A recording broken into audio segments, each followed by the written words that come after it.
सुप्रभातं तव सुप्रभातम्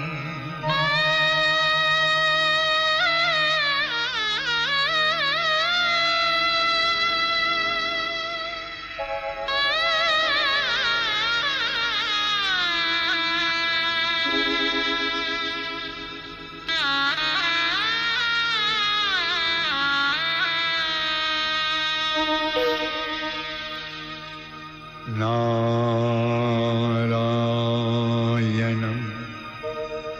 निराकारं नरवीरं नरोत्तमं नृसिंहं जगन्नाथं च तं वन्दे नरकान्तकम् पीताम्बरं पद्मनाभं पद्माक्षं पुरुषोत्तमं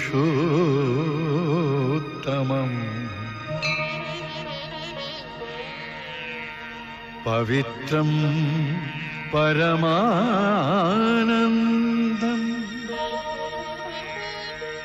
तं वन्दे परमेश्वरं तं वन्दे परमेश्वरं तं वन्दे परमेश्वरम्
श्रीमन्महाविभवशोभितपादपद्मा भक्तावनप्रियपरात्परमां प्रसीद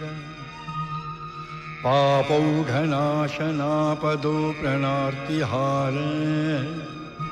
पुरीनिवास मम देहि करावलम्बम् श्रीक्षेत्रवास जगदेक विभो महात्मा श्रीशंकरार्चित पवित्र पादाब्जयुग्म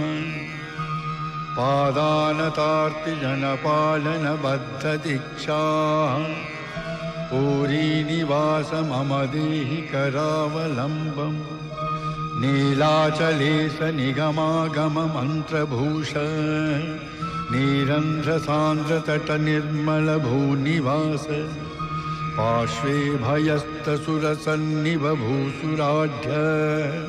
पुरीनिवास मम देहि करावलम्बम् प्राचीमुखाग्र कनदुज्ज्वलकान्तिपूर गौरङ्गसङ्गत निजाङ्ग विहङ्गवाह श्रीकांत भक्त भव संकट जालनाश पुरीनिवास मम देहि करावलम्बम् नीलाद्रिनाथ जगदीश्वर चक्रनेत्र नीलावतार कलिकाल विचित्र रूप राज्योदधिस्तट पवित्र विहार यात्र पुरीनिवास मम देहि करावलम्बम्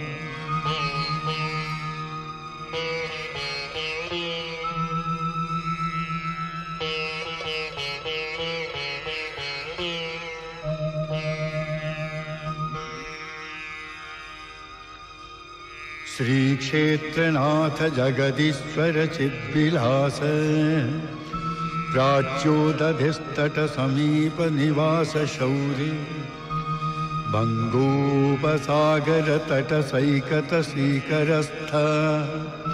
सोलोकचुंबि सुमनोहर मंदिरस्थ द्वारस्थः भक्तगण गीत गुणपकर्ष पूरी निवास मम देहि करावलम्बम् श्रीकांत भक्त जय देव कविंद गीत गोविंद कम्र मृदु पल्लव पाद शोभा सर्वेश सर्वजनता प्रिय चित्स्वरूप पूरी निवास मम देहि करावलम्बम्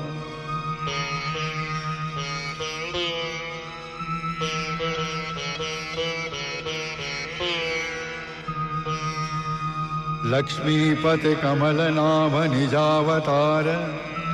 वैकुंठ माधव जनार्दन वासुदेव सर्वांग सर्वसुजनावन सार साक्ष पूरी निवास मम देहि करावलम्बम् कुंदेन्दु सुंदर हस्तन्मुख पुंडरीक वृंदारकादि मुनि वृंद निषेवमान वंदिकृताखिल विपक्ष समस्त साक्षिना पूरी निवास मम देहि करावलम्बम् पद्माक्ष पद्मनिलया हृदयाधिनाथ कैवल्यदायक विभो करुणानलवाल गोविंद सुंदर सुधा स्रवबिंदु वक्त्र पूरी निवास मम देहि करावलम्बम्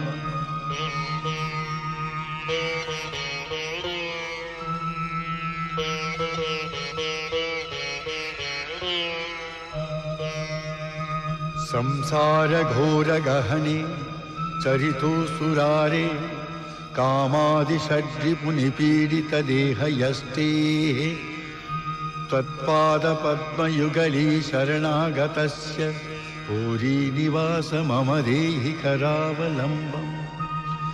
अल्पस्य मे हृद्विवेक महाधनस्य शौर्यैः प्रभो बलिभिरीन्द्रिय नामधेयैः मोहान्धकूपकुहरे विनिपातितस्य पूरी निवास मम देहि करावलम्बम् पाकारि मुख्य सुरपालकपाललोक पालानुज प्रकटिताखिल विश्वरूप लौकेकनाथ भुजगोप महाबाहुभूष पूरी निवास मम देहि करावलम्बम् श्रीदेवता हृदयसार सचारुहंस श्रीवत्सलांचल विभो श्रितपारिजात सर्वज्ञ सर्वगुणधाम पवित्र नाम पूरी निवास मम देहि करावलम्बम् स्वामिन् त्वदीय रथयान महोत्सव श्री दृदृक्षवोत्र बहुभक्तगणा विशन्ति नाहं सखे तव समीप मुपेत्य वक्तुं पूरी निवास मम देहि करावलम्बम् लक्ष्मी कटाक्ष मधुपैकमरन्द पात्र सद्भक्त चित्त सरसीरुह चारुमित्र काले कलौ विकल रूप विचित्र गात्र पूरी निवास मम देहि करावलम्बम्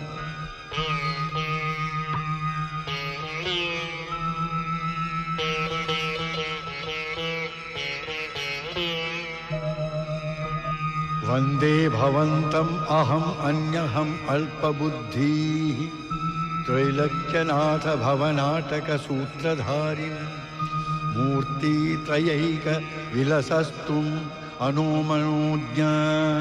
पूरी निवास मम देहि करावलम्बम् यामि प्रभो तव पदं विनिहाय कर्म जलानुबद्ध भव दुःख निगम चित्त रामानुज प्रणत भक्त भावपहार पूरी निवास मम देहि करावलम्बम्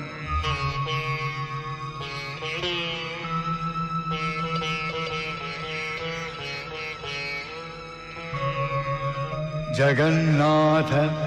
मन्नाथ लौकेकनाथ प्रपन्नानुकम्पिं विपन्नाद्यहारि प्रसिद्धोत्कलोर्वि विशुद्धैक पूरीनिवासश्रितं मां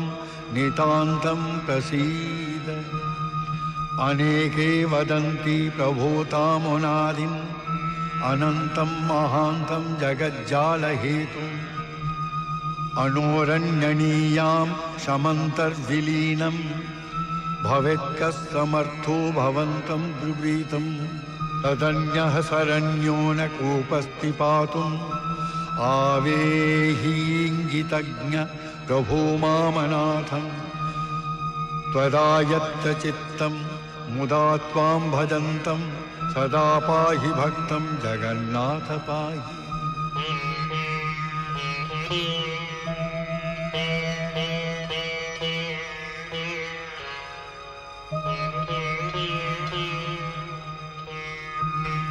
जगन्नाथ भक्त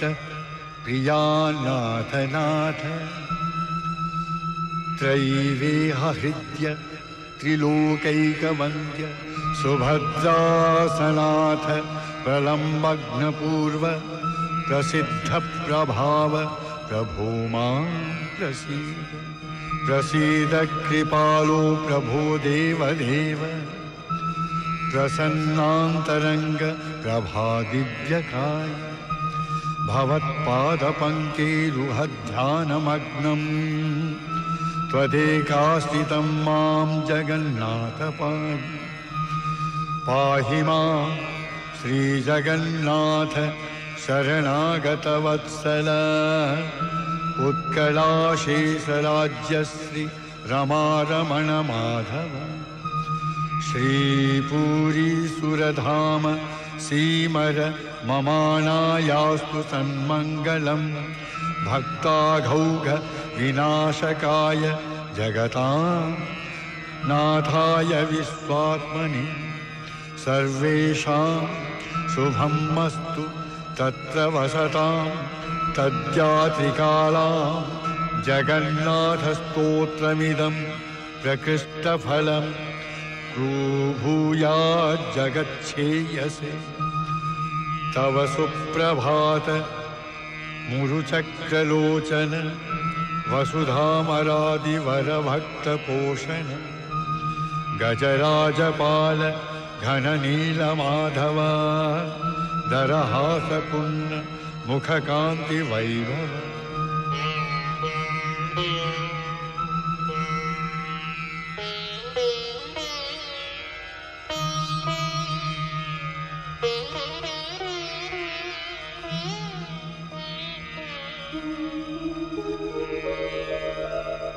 तव सुप्रभातम् अरिलोकसूदन भवतु प्रसन्नमुखचन्द्रमण्डन निगमागमादिफणितीड्य पावन करुणालवालवरदाभयङ्कर संसारसागरतरङ्गनिमज्जितस्य कामादिषट् जलचरावृद्देहयस्तेः त्वत्पादपद्मयुगलडुपमास्थितस्य पूरीनिवास मम देहि करावलम्बम्।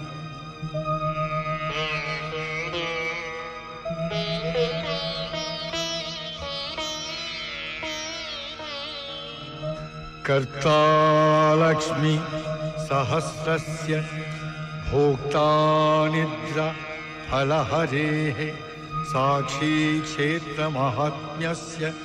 प्रागासीत् वेङ्कटाध्वरि स्मरामि श्रीजगन्नाथ त्वामहं हृदि सर्वदा देशसौभाग्य सिद्ध्यर्थं कृपामयी कुरु प्रभु। धन्योऽहमिति मां मन्ये धन्यास्मत् कवितासुत जगन्नाथ सुविख्यात गुणोत्कर्षाभिवर्णना श्रीमतो जगन्नाथस्य स्तोत्रपुरी निवासिनः यामी जालकुलत्पन्न रामरायेन कल्पितम्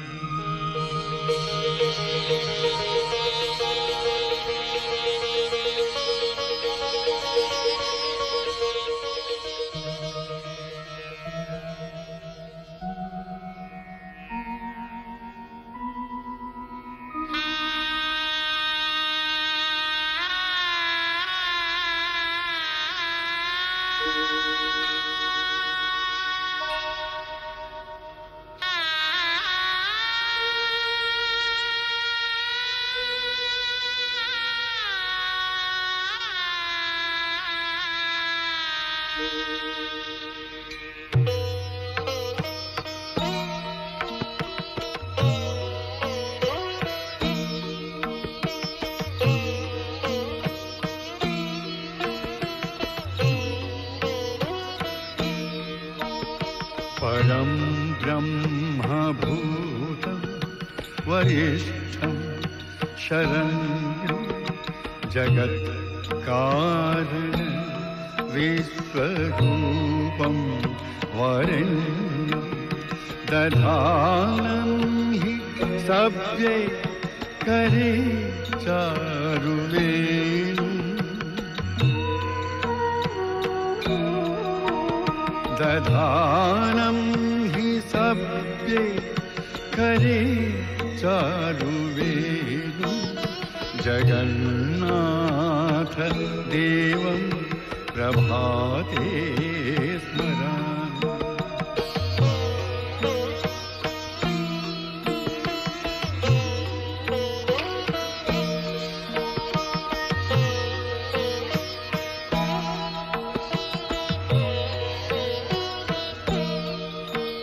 कलौ कल्पवृक्षं कृपासागरेशं सुवर्णाढ्यवेशं परं राधिकेशम् अनाथं सदा पालयन्तं नृनाथं जगन्नाथ देवं प्रभाते स्मरामि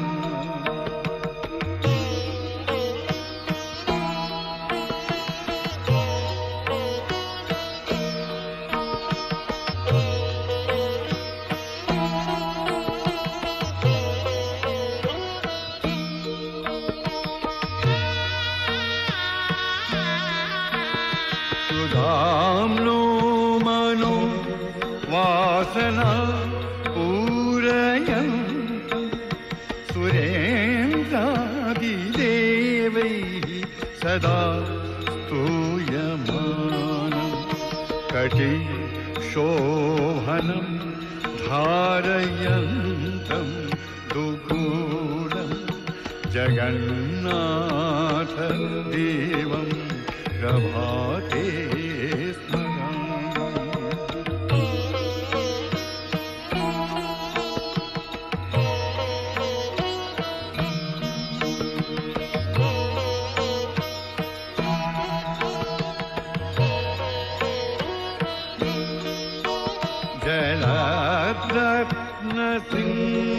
जलद्रत्नसिंहासने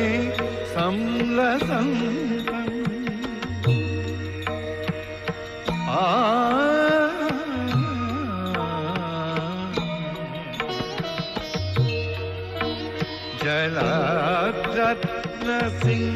जलद्रत्नसिंहासने संलसन्तम् विशालां स्वचित्ते धरां धारयन्तम् अजं बुद्धरूपं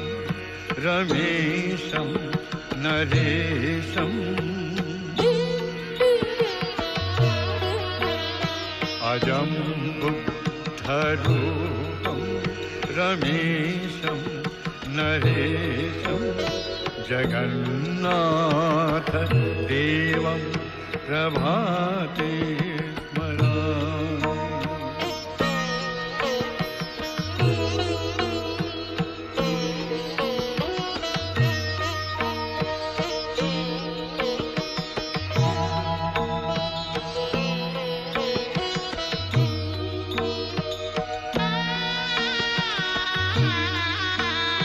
जनानां मनोभीष्टद कामरूपं प्रजापालने सच्चिदानन्दरूपं यशोदात्मजं दारुभूतं मुरारिं जगन्नाथ देवं प्रभाते स्मरामि।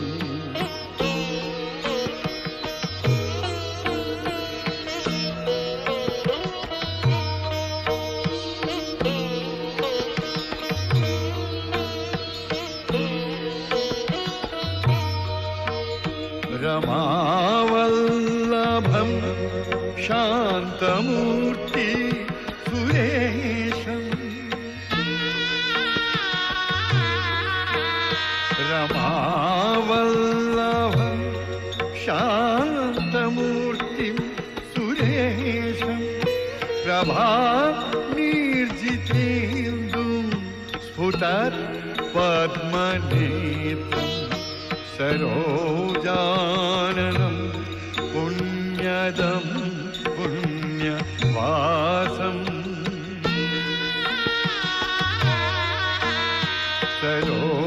सरोजाननं पुण्यदं पुण्यवासं जगन्नाथ देवं प्रभाते स्मरामि। जगन्नाथ देवं प्रभाते स्मरामि, प्रभाते स्मरामि, प्रभाते स्मरामि।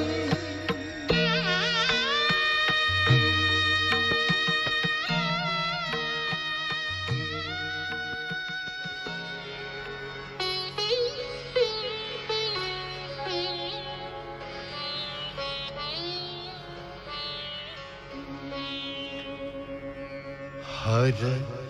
नरकरिपो केशव जन्मस भारो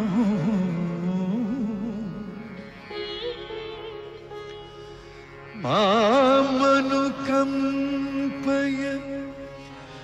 दीनमनाथम् मामनुकंपय दीनमनाथं कुरु भवसागर पारं कुरु भवसागर पारं कुरु भवसागर पारं कुरु भवसागर पारं। हर नरकरिपो केशव जन्मस भारं मामनुकंपय